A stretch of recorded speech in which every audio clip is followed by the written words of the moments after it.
마가복음 10장을 보면 그 맹인 거지 바디메오가 나옵니다. 그는 그날도 어김없이 길거리에 앉아서 구걸을 하고 있었습니다. 이런 바디메오가 특별히 무언가를 기대했겠습니까? 그냥 오늘 운이 좋으면 평상시보다 돈이나 좀 더 받으면 좋겠다 하는 마음이 전부였을 겁니다. 그런데 그날 그의 인생이 송두리째 바뀌게 됩니다. 바로 그의 눈이 뜨여 보게 된 겁니다.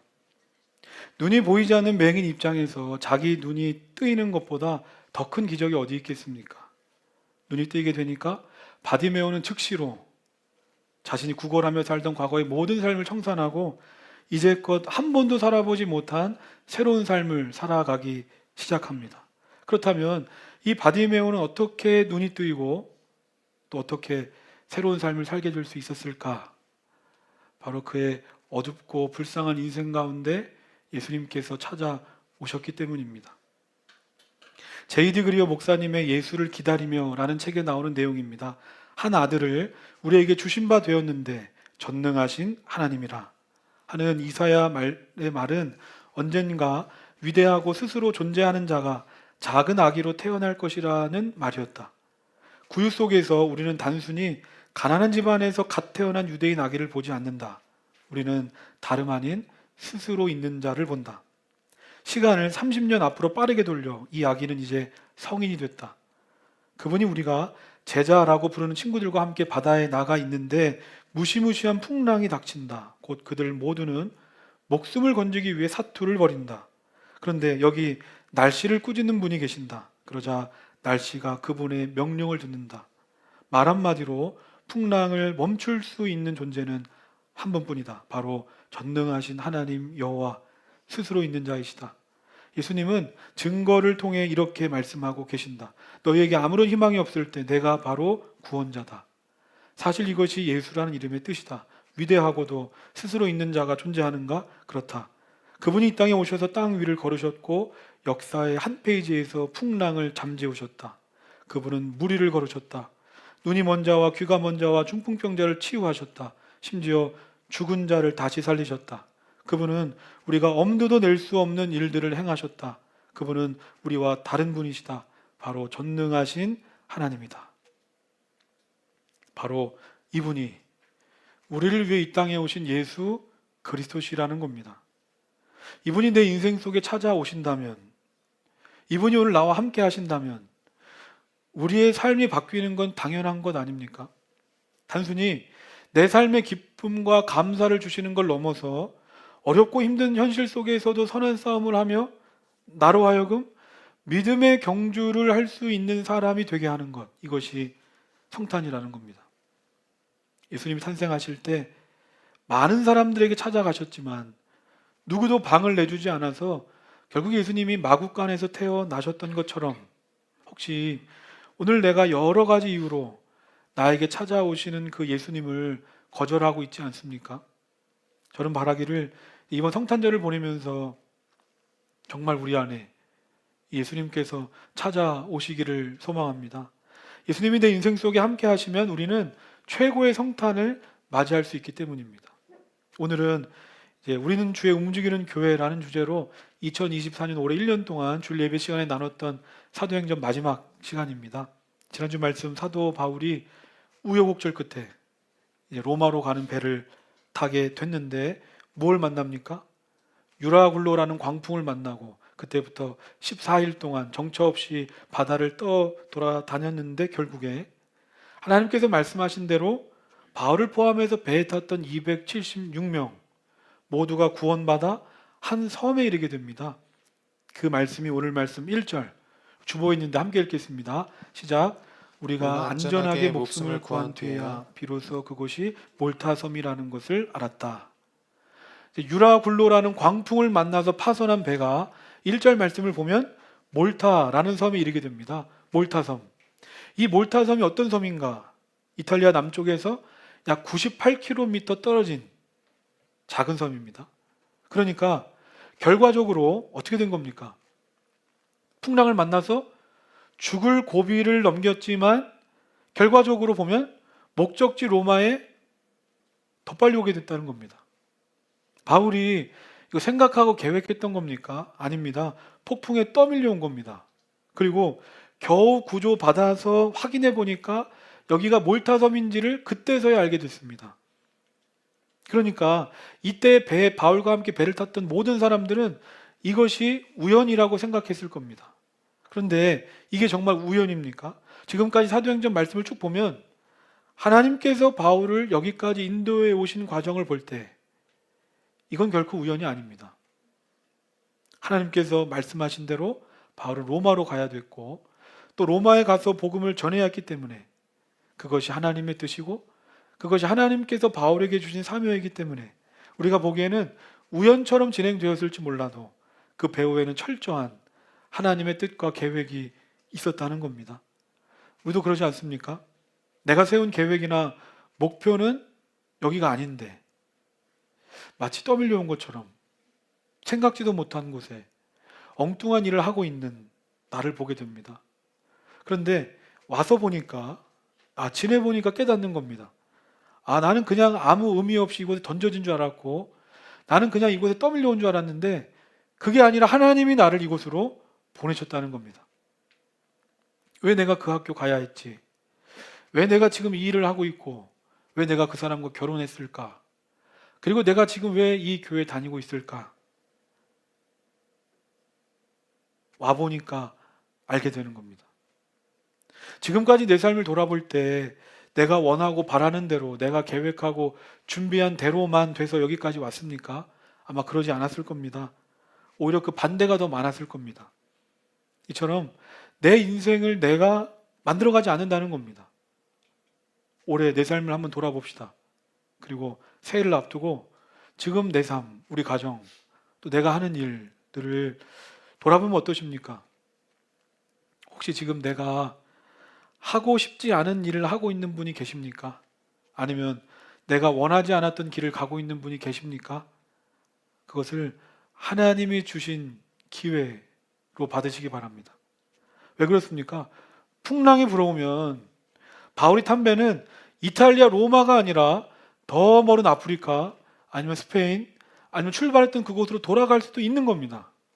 누가 바람의 방향을 알 수 있겠습니까? 그런데 하나님께서 아주 절묘하게 그 풍랑을 이용하셔서 바울을 로마로 인도해 가셨던 것처럼 하나님께서는 오늘도 우연이 아니라 하나님의 뜻을 향하여 우리를 이끌어가고 계시기 때문입니다. 이어서 사도행전 28장 7절부터 9절 우리 함께 읽겠습니다. 시작. 그 근처에 그 섬의 초장인 부블리오가 농장을 가지고 있었다. 그가 우리를 그리로 초대해서 사흘 동안 친절하게 대접해 주었다. 마침 부블리오의 아버지가 열병과 이질에 걸려서 병석에 누워 있었다. 그래서 바울은 들어가서 기도하고 그에게 손을 얹혀서 낫게 해주었다. 이런 일이 일어나니 그 섬에서 병을 앓고 있는 다른 사람들도 찾아와서 고침을 받았다. 바울이 몰타섬에 도착을 했습니다. 그래서 우리가 읽진 않았지만 28장 3절 이하부터 쭉 보면 바울이 몰타섬에 있는 원주민들을 만나게 되고 거기서 뱀에 물립니다. 근데 신기하게도 뱀에 물렸는데 바울이 상하거나 죽지 않습니다. 그러니까 이 섬의 원주민들이 그때부터 바울을 신으로 생각하고 막 추앙하려고 합니다. 그래서 그 소문이 방금 읽은 7절 말씀에 나오는 그 섬의 추장 보블리오에게까지 들리고 보블리오가 그 바울을 자기 집으로 초대합니다. 근데 마침 이 보블리오의 아버지가 병에 걸려 있었습니다. 그러자 바울이 그를 위해 기도하니까 병이 고침받는 기적이 일어납니다. 그러니까 어떻게 되겠습니까? 이후에 이 소문을 들은 몰타섬의 모든 병자들이 바울에게 와서 기도를 받게 되고 고침받게 됩니다. 저는 이 장면을 보면서 생각하게 됩니다. 이것이 바로 그리스도인이고 교회구나. 다시 말해서 하나님의 사람은 하나님의 복을 전하는 축복의 통로라는 겁니다. 왜 그렇습니까? 지난주 말씀에 살펴봤듯이 바울과 함께 배를 탔던 모든 사람들 유라굴로 광풍 앞에서 다 죽을 사람들이었습니다. 그런데 그 배에 하나님의 사람 바울이 타고 있었기 때문에 모두가 살았습니다. 그리고 오늘 말씀을 보면 보블리오는 하나님의 사람을 자기 집으로 영접한 것밖에 없습니다. 그런데 하나님의 사람이 그 가정에 들어가니까 병이 치유되고 가정이 회복됩니다. 그뿐입니까?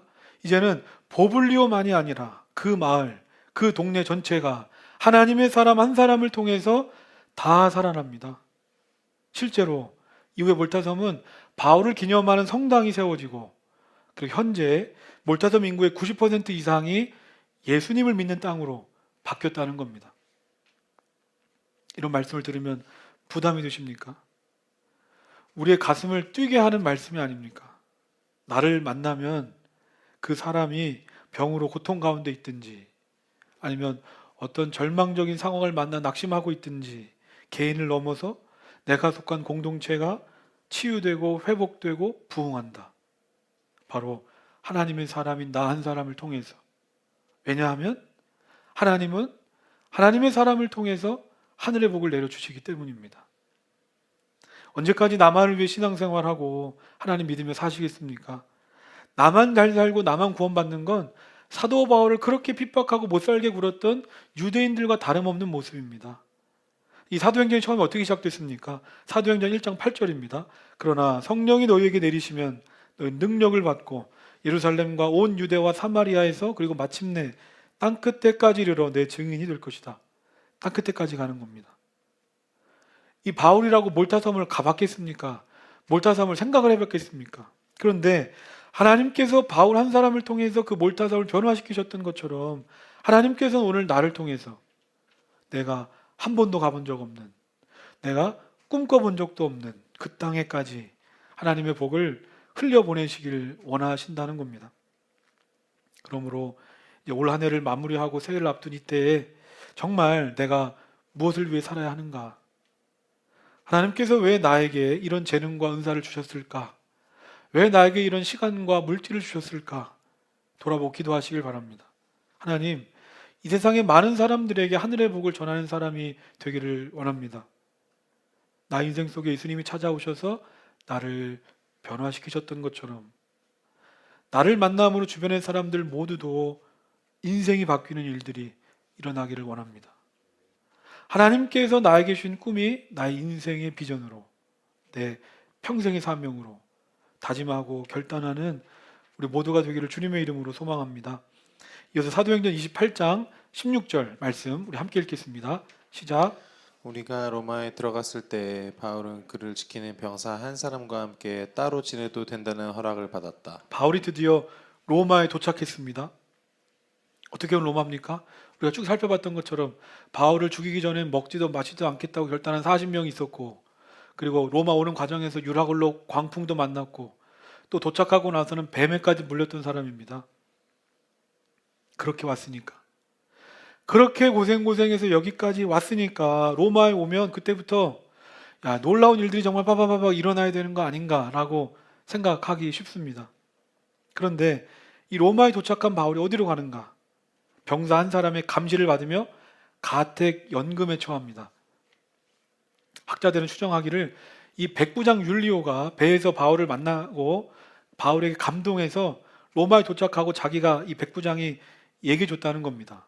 좋게 얘기를 해줘서 바울이 감옥에 가지 않고 집을 어디 하나 얻어서 가택 연금 상태에 처하게 된 것이 아닐까라고 말하는 사람이 있습니다. 분명 감옥보다는 좋은 환경이라고 할 수 있습니다. 그런데 바울이 어떻게 온 로마입니까? 그리고 이때 바울의 나이를 60으로 추정합니다. 60입니다. 지금 바울. 그러니까 60의 나이에 바울이 하루 종일 이 구진의 감시를 받으며 집 밖으로는 한 발자국도 못 나가는 상황이 된 겁니다. 내가 예수님을 만나고 지금까지 평생 동안 주를 위해 살았습니다. 근데 여전히 내 몸은 쇠사슬에 묶여 있고 이 조그만 집에서 나의 말년을 보내게 됐습니다. 여러분이라면 이때 어떤 마음, 어떤 생각이 드시겠습니까? 그런데 이 바울 어떻습니까? 바울은 그럼에도 변화가 없습니다. 내가 지금 쇠사슬에 묶여 있든지 아니면 내가 병사의 감시를 받아서 가택연금 상태에 처해 있든지 바울은 포기하지 않고 흔들리지 않고 체념하지 않습니다. 그리고 늘 전에 하던 대로 내가 집 밖으로 나갈 수는 없지만 사람들을 초청할 수 있게 해줬으니까 그러면 그때부터 사람들을 내 집으로 초대해서 그들에게 복음을 전하자. 그래서 23절 보면 약속을 잡지 않으면 바울을 만날 수 없을 만큼 수많은 사람들이 아침부터 저녁까지 찾아와서 바울의 가르침을 전도를 받게 됩니다. 바울이 본래 어떤 사람이었습니까? 바울은 본래 예수님 믿는 사람들을 앞장서서 핍박하던 사람이 바울이었습니다. 그런데 어느 날 예수님을 만나고 나니까, 나를 찾아오시는 예수님께 나의 마음의 문을 활짝 열고 나니까 이전에 내가 어떤 삶을 살았든지 내 삶이 완전히 달라집니다. 바울은 빌립보서에서 이렇게 고백합니다. 내가 살든지 죽든지 내 몸에서 그리스도만 존귀함 받기를 원합니다. 제가 설교 시작할 때 이야기했던 맹인 바디메오처럼 예수님을 만나고 눈이 뜨여지니까, 다시 말해서 생명이고 구원이고 소망이고 모든 인생의 해답이 되시는 예수님께서 나와 함께 하심을 발견하니까, 복음을 소유한 자로 이전에 자신이 사랑하고 자랑하던 것들은 생각이 나지 않습니다. 그리고 자신이 한 번도 가본 적이 없는 길이지만 오로지 복음을 위해서 이전과 전혀 다른 삶을 향해 달려가기 시작합니다. 이처럼 바울은 사슬에 묶여도 어딘가에 갇혀 있어도 복음을 전하는데 거리낌이 없는데, 그럼 오늘 나는 어떻습니까? 오늘 나는 뭘 하고 있습니까? 하기도 전에 늘 안 된다, 어렵다 말하면서 아무것도 하지 않고 있지는 않습니까? 맹인이었던 바디메오가 예수님을 만나서 눈을 뜨게 됐을 때 그게 얼마나 감격이 컸겠습니까? 그러니까 누가 말하지 않아도 맹인 바디메오는 그때부터 평생 예수님을 위해 살기 시작합니다. 우리도 마찬가지입니다.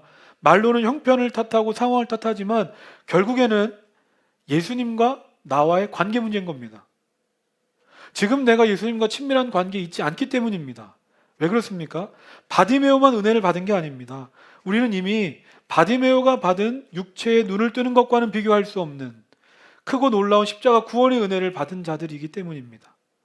그런데 우리는 그 놀라운 은혜를 받아놓고서도 어느 순간 그 은혜에 대한 감격, 감사 다 잃어버렸습니다.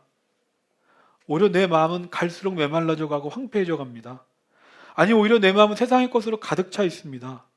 그러니 오늘 우리가 늘 주의 일을 한다고 하면서도 상황을 탓하고 환경을 탓하고 있습니다. 내가 사랑하는 사람을 위해서라면 우린 다 할 수 있습니다. 시간 쓰는 거 아깝지 않고 돈 쓰는 거 아깝지 않고 내가 가진 거 다 써도 오히려 내가 이걸 위해 쓸 수 있다는 게 기쁘고 감사합니다. 그런데 내가 무엇을 위해 살아야 하는지, 그리고 나를 향한 하나님의 뜻과 계획을 다 알았음에도 불구하고 내 안에 기쁨이 없고 행복이 없다면 이것은 내 지금의 상황이나 환경의 문제가 아니라 정말 내가 주님의 사랑 안에 살고 있는지, 그리고 내가 정말 주님을 사랑하는지 내 영적 상태를 돌아봐야 하는 겁니다. 지난주에 예배 마치고 이제 길거리 전도를 하는데 저도 같이 해보니까 뭐 그렇게 쉽지는 않았습니다.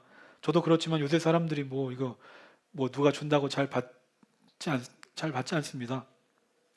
그래서 왠지 받을 것 같은 사람한테 준다고 하지만도 그럼에도 불구하고 받는 것보다 안 받는 게 더 많았습니다. 그러면 당연히 뭐 별걸 아니지만 거절당하면 민망하기도 하고 좀 어색하기도 했지만, 하고 나니까 이런 생각이 들었습니다. 작은 일이지만 그럼에도 내가 주님을 위해 살아갈 수 있는 게 참 좋다. 이 세상을 보면 복음을 아는 사람보다 복음을 알지 못하는 사람이 훨씬 더 많은데, 하나님은 그 많은 사람 중에서 부족하고 연약한 나를 택하셔서 나로 하여금 복음을 알게 하시고 복음을 위해 살게 하시니 그것 자체가 무엇과도 비교할 수 없는 감격이고 감사인 겁니다. 저는 저와 우리 모두가 우리 물결처치를 통해서 이와 같은 감격, 감사를 경험하게 되시기를 바랍니다. 우리 교회는 건물이 없는 교회로 예배 전에 세팅하고 예배 끝나고 철수하고 또 공간에서 편안하게 커피 마실 수도 없고 또 뒤에 공연이 있으면 예배당도 빨리 치우고 나가야 하는 교회입니다. 여러 가지로 불편합니다. 그래서 저도 다른 교회 가서 편안하게 커피 마실 수 있는 공간들이 있는 걸 보면 부러울 때도 많습니다. 그런데 한편으로는 이런 생각이 드는 겁니다. 이것이 하나님께서 우리 교회를 다루시는 방법, 우리 교회에 주시는 특별한 은혜가 아닐까. 불편함을 통해 주시는 하나님의 은혜. 저도 개척하기 전에 기존 교회에 있을 때는 몰랐습니다. 다 되어 있는 교회에서 뭐 목회하고 신앙생활 하니까 뭘 내가 교회인가 또 교회를 세워간다 하는 거를 별로 생각해 본 적이 없었던 것 같습니다. 그런데 우리는 이제 의자 하나 나르는 것부터 내 작은 섬김을 통해서 교회가 세워지는 겁니다. 내가 섬기는 대로, 내가 순종하는 대로, 내가 헌신하는 대로 하나님의 교회가 세워진다. 대단한 일입니다. 그리고 나 혼자서는 할 수가 없으니까 하나님께서 보내주신 믿음의 동역자들, 공동체를 더 소중하게 생각하며 아끼고 사랑하게 되는 겁니다. 그리고 하나님의 은혜가 아니면 돌아갈 수 없는 교회이기에 날마다 하나님의 은혜를 구하게 되고 하나님께서 베풀어 주신 그 은혜의 손길을 경험할 때면 세상 무엇과도 바꿀 수 없는 감사와 감격을 맛보게 되는 겁니다. 마지막으로 사도행전 28장 30절부터 31절 우리 함께 읽겠습니다. 시작. 바울은 자기가 얻은 셋집에서 꼭 2해 동안 지내면서 자기를 찾아오는 모든 사람을 맞아들였다. 그는 아무런 방해도 받지 않고 아주 담대하게 하나님 나라를 전하고 주 예수 그리스도에 관한 일들을 가르쳤다. 이것이 올 한 해 우리가 쭉 살펴봤던 사도행전의 결말입니다. 조금 뭔가 빠진 것 같습니다. 열린 결말 같습니다. 우리 생각으로는 지금까지 우리 쭉 고조되어 왔는데 우리 생각으로는 이제 결말되면 이 사도 바울이 로마 황제 앞에 당당하게 서서 예수 그리스도를 선포한다든지 아니면 땅끝까지 예수 그리스도의 복음이 전해지는 아주 아름다운 장면들이 기록되어 있을 것을 기대했는데 뭔가 아쉬운 마음이 드는 사도행전의 결말입니다. 방금 읽은 말씀 그대로 바울은 2년 동안 자기가 얻은 그 셋집에 살게 됩니다. 그러니까 별것 없다는 소리입니다. 로마에 왔다고 그럴듯하고 대단한 것들이 기다리지도 않았고 바울이 그런 것들을 세우지도 않았습니다. 왜 그렇습니까? 바울은 바울 자신이 교회라는 걸 알았기 때문입니다. 건물이 교회가 아니라 바로 내가 교회다. 그러므로 내가 하나님의 교회로 바로 서면 그곳이 어디든지 교회로서 존재하고 교회로서 역할을 할 수 있다는 겁니다. 이겁니다. 사람들은 그래도 내 눈에 보이는 게 뭐가 있어야 큰일을 할 수 있다고 생각합니다. 근데 사도 바울을 보면 사도 바울은 사도 중에 사도입니다. 위대한 사도 바울인데 그는 작고 초라한 집에 그냥 오는 사람들을 환영하고 한 명 한 명 얼굴을 마주하면서 그들에게 하나님의 나라 예수 그리스도를 전하는 겁니다. 그래서 사람들은 이 사도행전의 저자인 누가가 혹시 이 사도행전을 제대로 마무리하지 않은 게 아닐까라고 생각하는 사람도 있지만 저는 여기에 하나님의 놀라운 뜻이 담겨 있는 줄로 믿습니다. 바울은 분명 대단한 믿음의 사람이지만 성경은 바울에게 주목하지 않는구나. 자료를 보면 이후 바울은 석방돼서 5년, 6년 동안 그 당시 땅끝이라고 여겨졌던 스페인에 가서 복음을 전하고 그러다가 네로 황제 때 로마의 대화재가 나면서 체포됩니다. 그리고 순교한 것으로 추정합니다. 그런데 성경은 이 이야기 이후에 바울이 어떻게 재판을 받게 되고 어떻게 세계 선교를 하는지 주목하지 않는다는 겁니다. 왜 그렇습니까? 우리는 바울을 주목하지만 하나님께서 바울을 통해 일하신 것이지 바울이 한 게 아니기 때문입니다. 누군가는 섭섭하고 너무한 거 아닙니까? 라고 할지 모르지만 저는 이것이 우리 평생의 신앙의 태도, 자세여야 하는 줄로 믿습니다. 교회를 하면서 무슨 일을 하든지 내가 주목받는 게 아니라 언제나 하나님의 영광 받으셔야 한다. 사도행전이 어떻게 시작됐습니까? 1장부터 28장까지 어떻게 기록될 수 있었습니까? 그것은 1장에서 그들에게 성령이 임했기 때문입니다. 그러니까 사도행전은 처음부터 끝까지 말하는 겁니다. 바울은 도구일 뿐이고 하나님이 하신다. 그러므로 바울이 죽었다고 복음의 역사가 끝나는 것도 아니고 바울이 죽었다고 사도행전의 역사가 끝나지 않았다는 걸 오늘 사도행전 말씀을 읽는 우리 모두에게 말씀하고 있습니다. 그래서 돌아가신 온누리교회 하용주 목사님은 사도행전적 교회를 말씀하시면서 액츠 29, 액츠가 사도행전인데 액츠 29, 즉 사도행전 29장을 말씀하십니다. 아니 사도행전은 28장까지 있는데 왜 29장입니까? 왜냐하면 사도행전은 끝나지 않았기 때문에 오늘도 하나님께서는 우리 모두를 이 시대의 바울로 부르셔서 우리를 통해 복음의 역사, 사도행전의 역사를 써내려가고 계시기 때문에, 다시 말해서 오늘 우리의 삶의 한순간 한순간이 사도행전 29장의 한 페이지고 한 페이지이기 때문입니다. 마지막으로 연세대 철학과 명예교수 김영석 교수님 말합니다. 유한에 유한을 더한다고 무한이 되지 않는다. 인간의 힘과 사랑을 다 합쳐도 그것은 불완전뿐이다. 이를 뛰어넘는 하나님의 사랑만이 구원을 가능케 한다. 하나님의 아들이신 예수님은 그 사랑 때문에 이 땅에 인간으로 오셔서 인간과 더불어 사셨다. 그분은 인간의 불완전한 사랑이 아닌 창조주요 절대자의 완전한 사랑으로 우리를 사랑하셨다. 예수 그리스도는 죽음으로 인류를 구원하는 생명의 열매, 참사랑의 열매를 맺기 위해 인간의 몸을 입고 이 땅에 오셨다. 이것이 성탄의 의미다. 예수님께서 이 땅에 오신 성탄절을 맞이하면서 우리가 성탄에 대해서 생각해 보게 됩니다. 오늘 나에게 성탄은 어떤 의미인가? 그저 세상 사람들처럼 즐기고 노는 시간일까? 우리는 내가 가진 걸 합치고 또 합쳐도 불완전한 존재입니다.